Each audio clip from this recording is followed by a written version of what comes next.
All right, in this video, we are going to study two important notions of a function, continuity and differentiability. And we are going to talk about the relationship, which is presumably the first most important result in basic calculus. And before I introduce continuity, let me go back to previous exercise. And as I forgot to explain one important technique that can be used to evaluate the function whenever function involves a square root, right? So let me take this example. So here we evaluate this function, we evaluate the limit of this function, x minus 2 over square root of 2 minus square root of x, and as x approaches number 2. And if you want to see, we can evaluate the limit of this function by way of just a substitution. And you put in number 2 for x, and you can easily check the numerator and denominator. Both are going to 0. So we are going to get 0 over 0 form. That is not that straightforward to evaluate. Okay? So we have to manipulate this function for evaluation of the limit. And so one way to avoid of 0 over 0 form, so one way to avoid of getting the 0 over 0 form is a rationalization. So the best way, I think the easiest way of taking off the square root. So suppose we have a difference between square root of x and square root of y. And the easiest way to take off this square root is to multiply by square root of x plus square root of y, because we have this formula a plus b times a minus b. The product of these two is a squared minus b squared. Applying this formula to these two expressions gives us x minus y. So using this formula, now we can evaluate the previous function's limit. X minus 2. Is it x minus 2? Yeah. X minus 2 over square root of 2 minus square root of x. Okay? And we take the limit as x approaches 2. Okay? And then here, let me multiply the top and bottom by square root of 2 plus square root of x, okay, to eliminate this square root. And what happens here?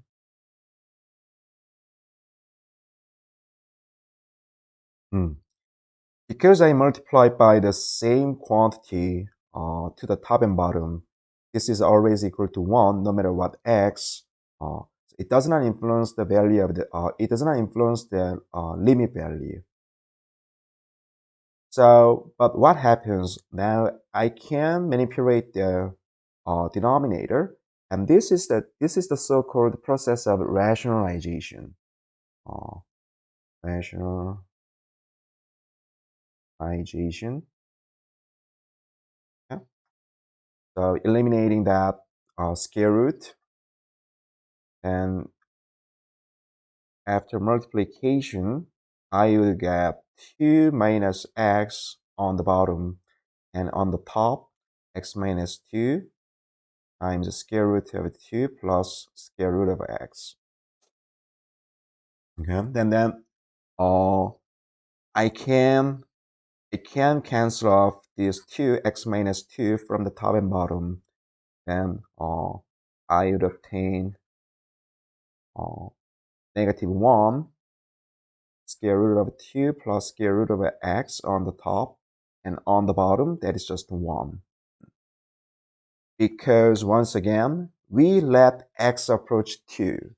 That means x is not exactly equal to number 2, but x is very close to number 2. Okay? So 2 minus x is approaching 0. We know that, but it's not exactly 0. It is a very tiny number. Yeah? So whenever we have two common factors, x minus 2, and we can eliminate we can eliminate both of them from this expression. So now, after rationalization and deleting the common factor, we are left with this, and that is easy to evaluate. The only thing we have to do is just a substitution. So we can simply substitute 2 into x to get negative 2 square root of 2. So this is the value of the limit uh, in, in this exercise. So applying the same process to this function, now this function also involves a square root, and to this function, so by way of rationalization, I believe you can evaluate the limit of these two functions. All right, so now let me go back to slide page number 14 and talk about continuity. All right, so suppose we have a function y equals f of x, and we say this function is continuous at point A when x is equal to A.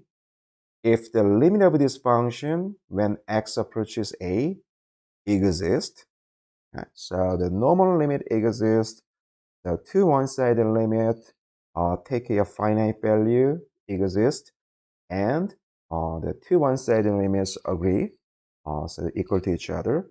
So the normal limit exists at point A, and furthermore, its limit value is equal to f of A, the function's value at that point. And we say function is continuous. So I guess you guys have a basic understanding, basic idea about continuity. So if we draw the graph of a function, we say that if the graph is well connected, then we say that function is continuous. Okay? So one example of a discontinuous function is if the function has a jump at this point, okay? Is disconnected at this point. So one function has this graph, then we know the function is not continuous. That is a graphical interpretation of a continuity. And now we are studying the basic university level of calculus, and the formal way to define continuity at the university is this.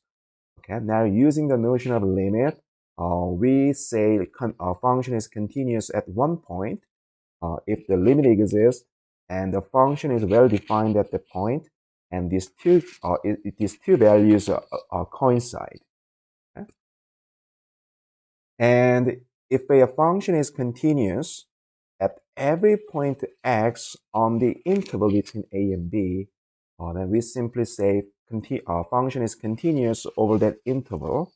And if the function is continuous at every point in the domain, then we say simply function is a continuous function. Okay? And note that this definition of continuity involves three requirements. So in order for one function to be continuous at point A, then f of A must exist. Right? That means A is an element of the domain. So this simply means point A is an element of the domain of f. Okay? So f of A should be well defined. And the second, in order to tell, these two values are equal to each other, now they, limit value must exist. F of x must have the limit, normal limit, at the point A. Yeah, that is a second requirement for continuity. And the last requirement for continuity is the limit value should be equal to the function's value at the point A. So if we go back to example 6.4, and the graph of this function provides us three examples of discontinuity. So this function is well connected except here 3 points at -4, okay, at 1, and at the point of 6. Okay? Now let me illustrate. So graphically, it is very intuitive that this function is not continuous at 3 points. And now using the formal definition of continuity, let me explain why this function is not continuous at those 3 points. So first, at -4. So we have to think about these 3 conditions: existence of function's value, existence of the limit, and the coincidence between these two, limit value and function's value, right? So at -4, left-hand limit and right-hand limit equal to each other. That is number 2, right? If x approaches -4 from the left, from the right, so no matter what the direction, the function is heading toward this hole.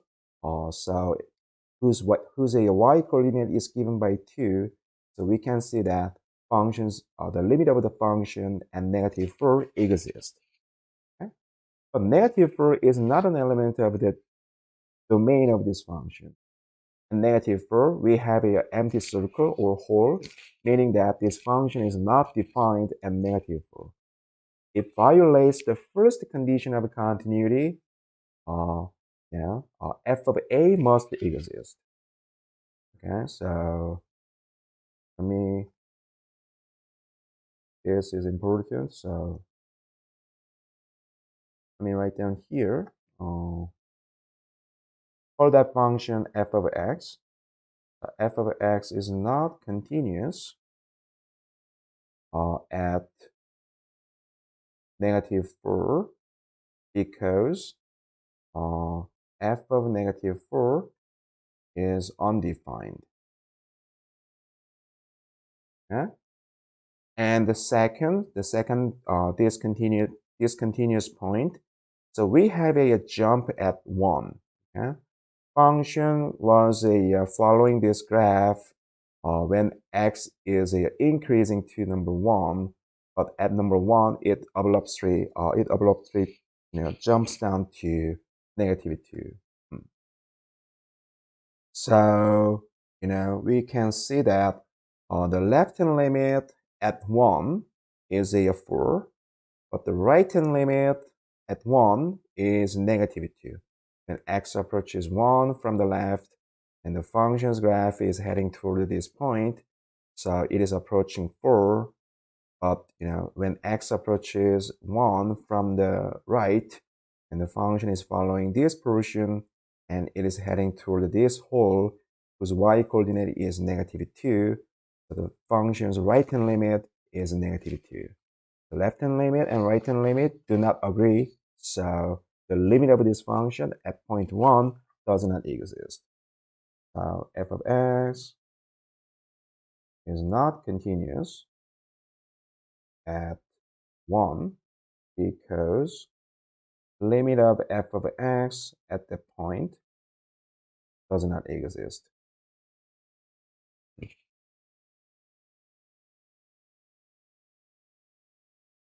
And finally, if we investigate continuity at point 6, now the limit exists, left-hand limit, right-hand limit equal to each other. It takes a finite value of 5. Okay, so the limit of this function at 6 is 5, well defined, and the function is also well defined because we have a point here at point 6. So the function passes through the point 6, 2, meaning that this function takes a value of 2 at 6.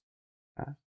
So limit value exists and the function value exists, but the problem is they are not equal to each other.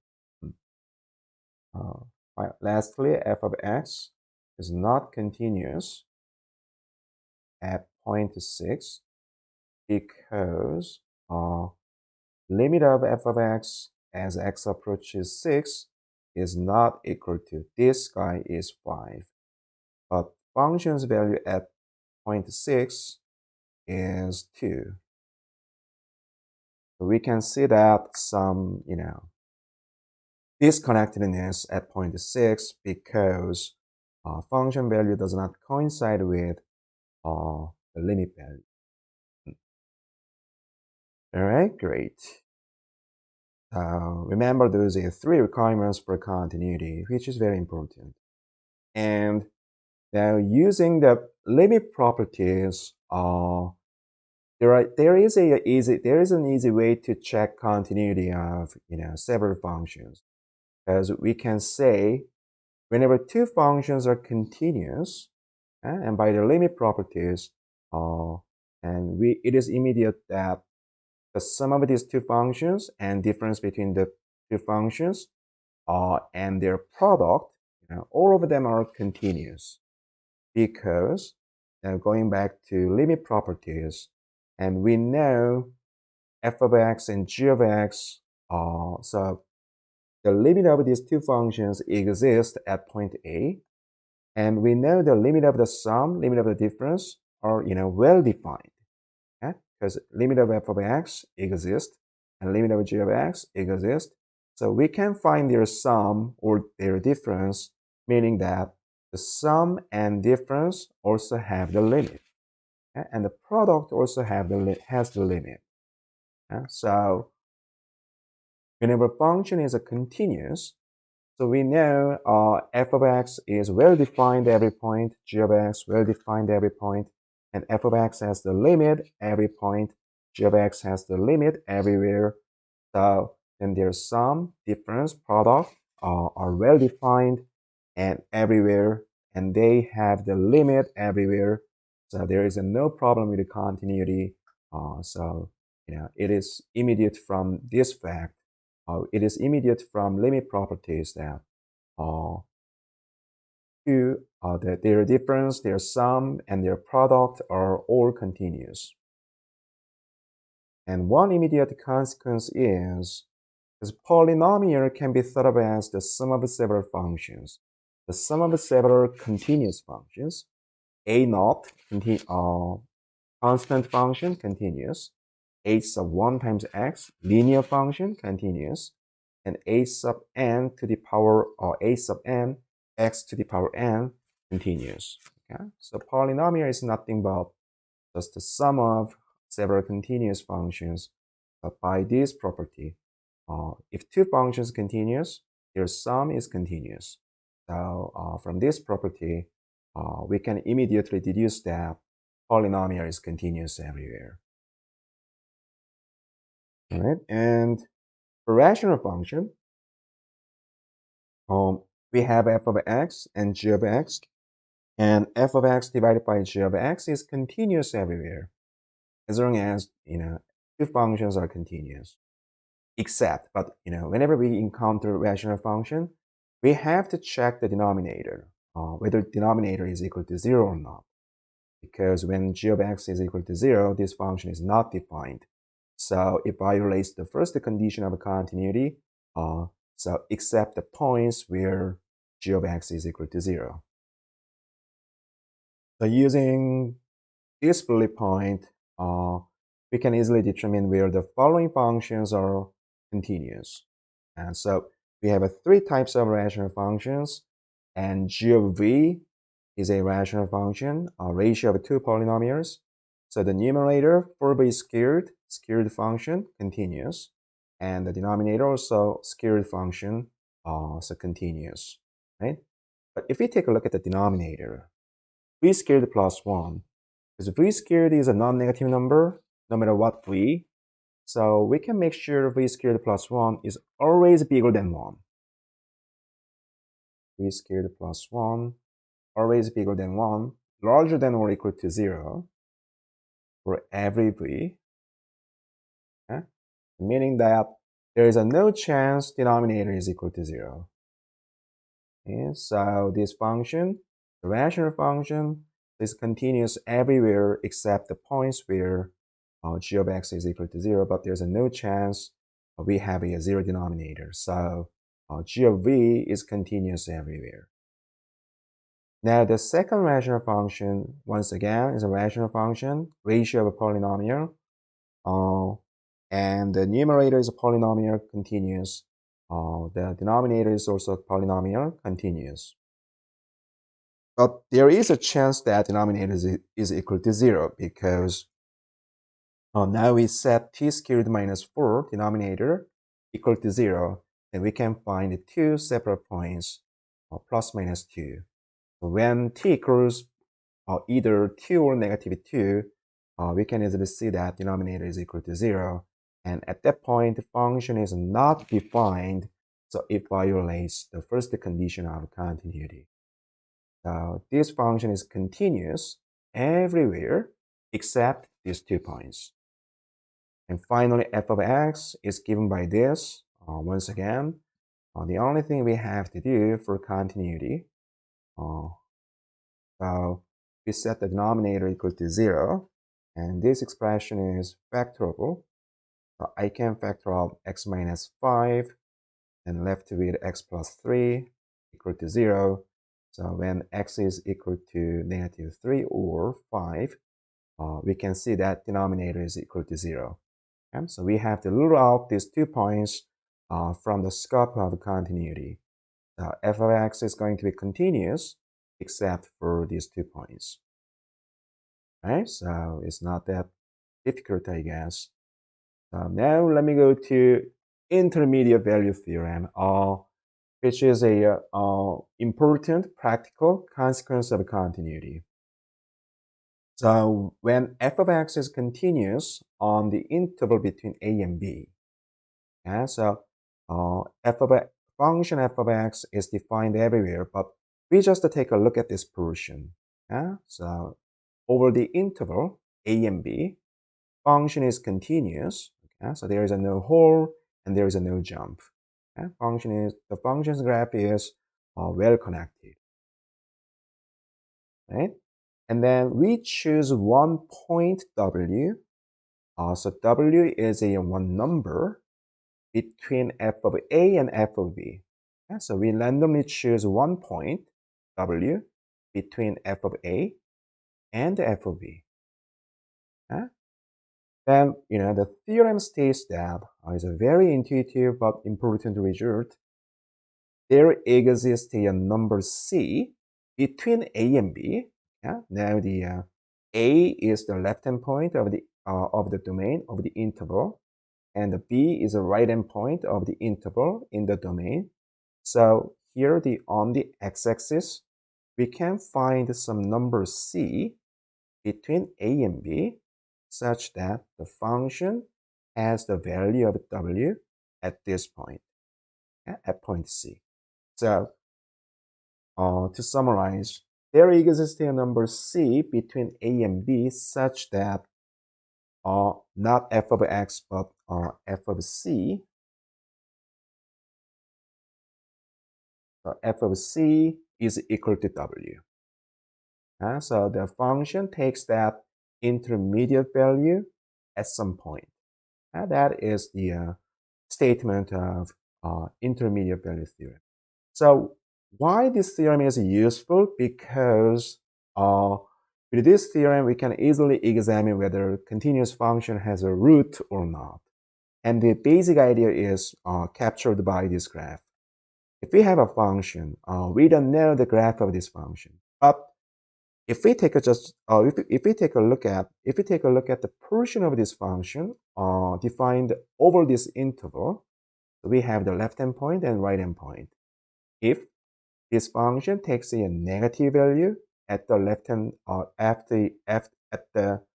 the left-hand point and takes a positive value at the right-hand point, and this function is continuous. But we have no clues about the graph, but our function takes a negative value at the left and takes a positive value at the right. And it's continuous furthermore. So it must pass through the x-axis at least once.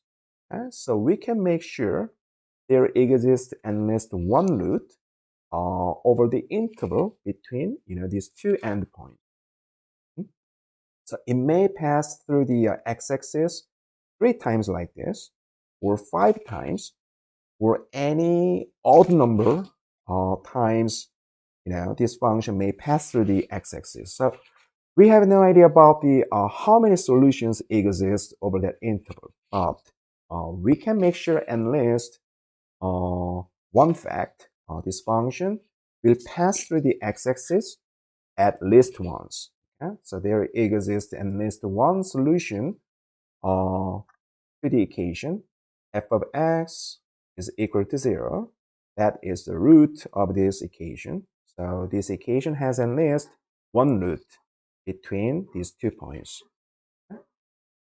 And conversely, if the function takes a positive value at the left-hand point and negative value at the right-hand point, right? And then we have to connect these 2 points, right? Because a function is assumed to be continuous, and the graph of this function must pass through at least once, right? It must pass through the x-axis at most once. So we have at least one root to the equation f of x is equal to 0. So using this idea, now we can examine whether this polynomial has a solution between over the interval between -1 and 2. Yeah, so this is the cubic equation. So it's not that immediate to graph this function, but the only thing we have to do for for investigating whether this function has a root over this interval is we can just compute, we can just see whether this function takes a positive value or negative value at these 2 endpoints. P of -1 is -2 minus 5 plus 10 plus 5, so which is 8. It is positive. And so at the left-hand point of the interval, it turns out the function takes a positive value, and on the other hand, at the right-hand point, 2, function takes 16, 2 times 2/3, and 5 times 4, 20, minus 20, plus 5, which is clearly negative. Okay, so it belongs to, it corresponds to the case, this blue curve. Okay? Takes a positive value at the left-hand point, but takes a negative value at the right-hand point. It should pass through the x-axis at least once. So now we can guarantee existence of a root over the interval between -1 and 2. All right, and so this is continuity. And let me talk about differentiability. So we already defined the differentiability on the previous slide, but just to remind you of the definition, if we say function is differentiable at some point x0, if the derivative of function f prime of x0 exists. Okay, so differentiability requires existence of this limit. The limit of the rate of change at that point must exist. And the graphical interpretation of the derivative tells us the slope of the tangent line at that point, right? So if the derivative exists, then we can think of the tangent line to the function f of x. Okay? So from this interpretation, the second bullet point, that if we compare continuity and differentiability, the second bullet point is immediate. Graph of a continuous function is a connected curve or connected line. On the other hand, the graph of a differentiable function is a smoothly connected one, because whenever a function's graph is a smooth like this, then we can think of the tangent line to the graph at that point. Okay? And if the function is not continuous, let's say function's graph is disconnected like this, so there is a upward jump at this point, And there is a no hope this function has a tangent line at that point. So we can kind of guess about the relationship between these two notions. And continuous requires connected line or connected curve, and but differentiability, in order to have a tangent line, must be smoothly connected. Okay? And we formally define, so we formally study, so we formalize this idea between, we formalize the idea about the relationship between continuity and differentiability in a second, but just the graphical interpretation. The graphical difference between these two notions is continuity requires a connectedness, but differentiability requires something more than a connectedness. It should be smoothly connected. Mm. Right? And then one more thing is, if the function is differentiable everywhere on the domain, and we simply say function is a differentiable. Yeah? And good. So one more thing between continuity and differentiability. Continuity bears on the limit of a function itself. So for continuity, we compare function's value and a limit of the function of f of x as x approaches x naught. And so we compare these two. So continuity bears on the limit of the function itself. But differentiability bears on the limit of the rate of change at that point. All right. Now, this is the most important theorem, first most important theorem in calculus that describes a relationship between differentiability and continuity. So the theorem states that if function is differentiable at one point x naught, it must be continuous. Okay? And we can think of its contraposition. If f of x is not continuous at one point, then the function is automatically not differentiable at that point. Once again, if the function is not continuous, so it is disconnected at this point, and we can think of a tangent line to this curve at this point. The function's derivative does not exist at that point. It's not differentiable. Okay, so the way to prove this statement is easy and intuitive, instructive. So let me go over the proof. It's pretty short. So we know function is differentiable at this point, x naught, meaning that the limit of this, the rate of change, instantaneous rate of change, exists. And so we know the existence of this expression, this limit.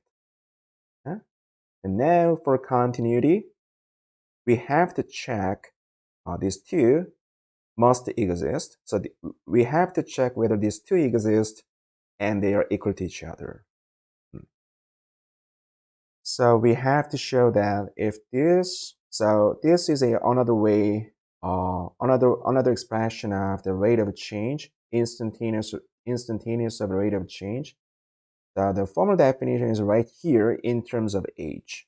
Okay? So h was the increment of variable x, and so x changes from x naught to x naught plus h. And so now we take the limit, we let h go to 0. It means we are considering instantaneous change in the variable x. Okay? And another way to define that instantaneous rate of change is, so we define the right endpoint. Yeah? So here is the right endpoint, x. Okay? And we define the right endpoint as x, and we let x approach left endpoint, x naught. So x changes from x naught to x. So the x is a duplicative, but if you don't mind, so let me call that right endpoint just the x. Okay? Then we approach, so we let the right-hand point approach the left-hand point. So here we have 2 points, n and x. Okay? Now we are thinking of the tangent line, whether this function is differentiable at point n. Okay? And the way to find this instantaneous rate of change is we take this right-hand point x and let this one approach the left-hand point n. Okay? And we are gonna get the instantaneous rate of change. So this limit is the same as this limit. Okay? All right, so if this rate of change exists, or the limit of this rate of change exists, then we have to show that function's limit at point x naught is equal to f of x0. Okay? So in other words, the difference between these two is equal to 0. Right? But this difference can be written as so the limit of these two, or the limit of this difference, because f of x0 is a constant, so we can put that inside the limit. So f of x minus f of x0's limit is equal to 0 or not. That is our question. So the limit of this difference can be written as so limit of the difference, then we now divide and multiply by x minus x naught. Okay, so we first divide this difference by x minus x naught, and then multiply by x minus x naught. Because although x approaches x naught, it does not necessarily mean it does not mean that x is exactly equal to x naught. And so we do not divide this quantity by 0, and this is a non-zero number, a very tiny number and very close to number 0. So it is allowed to divide this expression by x minus x naught and then multiply by x minus x naught. Yeah? So these two are just equal to 1, so it does not affect the value of the limit. Okay? Then what we can do, because we know the limit of this exists by the assumption, so we assume the f of x is differentiable, meaning that limit of this quantity exists. Okay? And x minus x naught, that is a polynomial, linear function. The limit of this function also exists. Okay? So we can split the limit of f of x minus f of x naught divided by x minus x naught times the limit of x minus x. Okay? By the property of the limits, going back to the limit properties, the limit of the product is the product of limits. Okay? So using this property, I can write the limit of this product as the product of limits. All right? And we know this value exists. And if we take the limit on x minus x naught as x approaches x naught, so now we can see that this guy is always equal to 0. And this takes a finite value, some, k. K times 0, that is equal to 0. So the limit of this difference is equal to 0. So we can see that the function's limit is equal to function's value at that point. So that means function is continuous at that point. Right?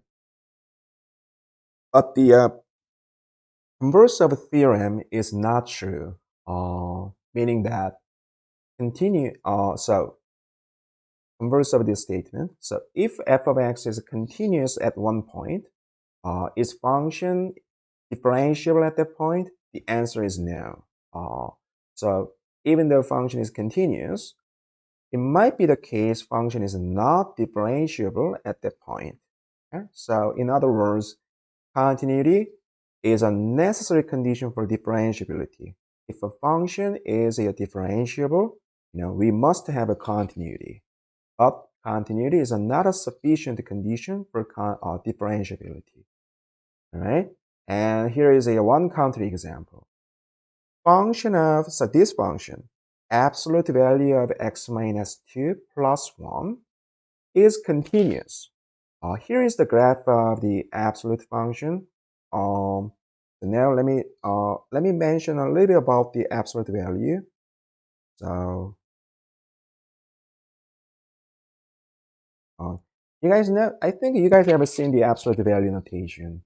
So absolute value gives us a positive value. It gives us a magnitude of a real number. So absolute value of -3 is a 3. We can just kill this negative sign. And absolute value of a positive number is itself. Yeah? So now we can take the absolute value on variable, and this is going to be x if x is a non-negative number. But if x is a negative number, we have to put the negative sign in front. So the absolute value of x will be negative x whenever x is a negative number. So using this fact, let me draw the function. Let me draw the graph of this function. Absolute value of x minus 2 plus 1. Now we take the absolute value on x minus 2. So we know this guy is x minus 2. If x minus 2 is non-negative, in other words, if x is larger than or equal to 2, or it's going to be negative x minus 2 if x is smaller than 2. Okay, so we have to take these two pieces. Now the absolute value function is automatically becomes a piecewise function because it takes a different functional form depending on whether whether x is larger than 2 or smaller than 2. And so we have to split the domain into two pieces when x is larger than 2 and smaller than 2. And so here is the domain x, and here is number 2, and we split the domain. We split the domain at 2. And so whenever x is larger than 2, so in this region, when x is larger than 2, absolute value is itself.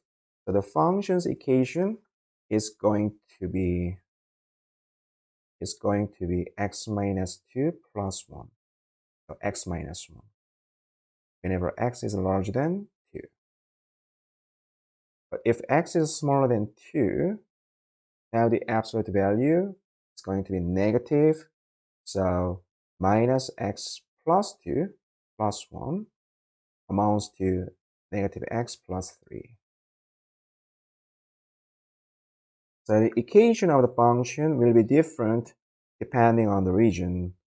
So in this region, when x is larger than 2, x minus 1, it has a positive slope.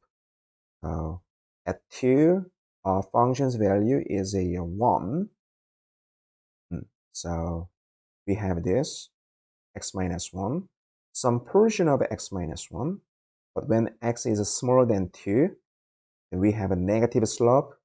We have this. Yeah, so it takes a V shape. All right. So for absolute value function, we have so the graph of absolute value function has this kind of a kink. All right. And then, at this kink, the graph is connected, but it's not smoothly connected, testing that the function is not differentiable at this point. Because if we think about the tangent line at this point, tangent line to the graph at this point, this line is also tangent line, but this line is also tangent line. This line is also tangent line. This one is also tangent line at that point. There are numerous different tangent lines at point 2, and we are going to see this function does not have the limit of the rate of change. Because we can determine the slope of the tangent line at that kink. So in other words, the rate of change does not have the limit at point 2. And so here we have the rate of change. And if we think about, so now we investigate the rate of change at point 2. Yeah, so in order to say this function is not differentiable at point 2, we have to show that the limit of the rate of change does not exist at point 2. Yeah? So for this purpose, we compute the two one-sided limits at this point.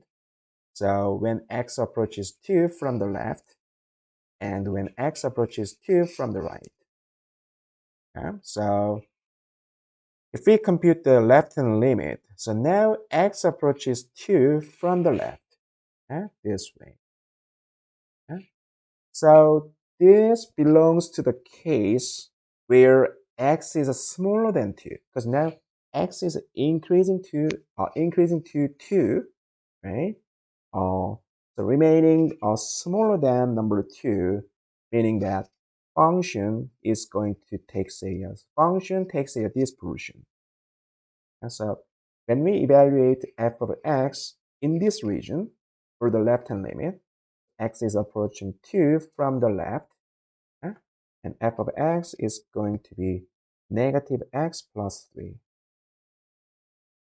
because f of x was a negative x plus 3 whenever x is smaller than 2, and it was x plus 1 whenever x is larger than or equal to 2. Okay? So for the left-hand limit, because x is approaching 2 from the left, so we are considering this portion. Okay? So f of x is equal to negative x plus 3, and f of 2 at 2, function takes the value of 1. We take 1 away from this, and x minus 2. So this is a negative x plus 2 over x minus 2, which is negative 1. So the limit, x approaches 2 from the left. So the left-hand limit turns out to be negative 1. On the other hand, the right-hand limit, now x is approaching 2 from the right. Okay, so x remains larger than 2 and approaching this number 2 from the right. So now we are considering this portion. F of x becomes now x plus 1. X plus 1, x plus 1. So you say x plus 3 or x plus 1? X minus 1, sorry about that. When x is larger than 2, f of x is x minus 1. So we have 2x minus 2 on the top and bottom. It boils down to 1, so the limit value should be equal to 1, right? Now, it is self-evident that the two one-sided limits do not agree with each other. So we can see that the limit of the rate of change does not exist. In other words, a function is not differentiable at that point.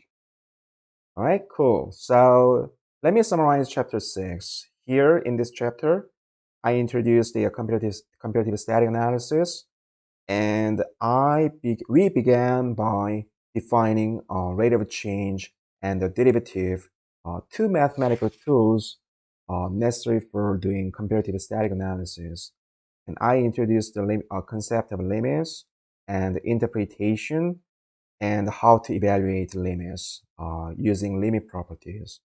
And we studied the concept of continuity in this video, and then we studied how this concept is related to differentiability. So we studied these two notions, continuity and differentiability, and yeah, we studied the relationship, right? So anything you have a trouble with, and don't hesitate to ask me at the live lecture. And hope you guys enjoyed this video. And I spent 50 minutes on this video. So let me postpone chapter 7 to the next week. All right, so let's call it a day. And this is the last video of this week.